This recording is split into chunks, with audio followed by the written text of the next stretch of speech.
جب امیر المومنین سیدنا علی رضی اللہ تعالیٰ عنہ نے خوارج کے خلاف لڑائی کے لیے سفر کا ارادہ کیا تو ایک نجومی آیا، اس نے آپ سے کہا اس وقت سفر مت کیجیے، چاند اکرم میں ہے۔ آپ نے اس حالت میں سفر کیا تو آپ کے ساتھیوں کو شکست کا سامنا کرنا پڑے گا۔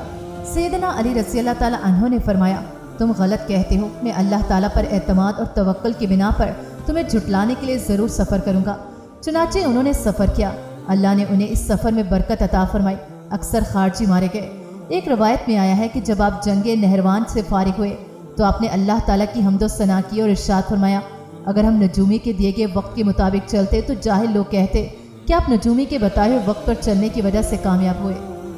جس قدر وقت گزرتا جائے گا اسلام اجنبی ہوتا جائے گا، حتیٰ کہ مسلمان بھی اسلامی نظریات سے دور اور باطل نظریات کو اپنانے لگیں گے، جیسا کہ اس واقعے میں نجوم پرستی کا ایک باطل نظریہ بنایا گیا ہے، جبکہ دور جدید میں مسلمان ہیں کہ اس پر اعتماد رکھتے ہیں، بلکہ اپنے معاملات نجوم پرستوں سے پوچھ کر طے کرتے ہیں۔ یاد رکھیں مسلمانوں کو عقائد و نظریات ہی ہیں جو ہمیشہ کی جنت یا دوزخ کا بندھن بنا سکتے ہیں، اس لیے ہمیں اسلامی نظریات کو اپنی ریڈ لائن بنا لینا چاہیے، اس پر کوئی کمپرومائز نہیں۔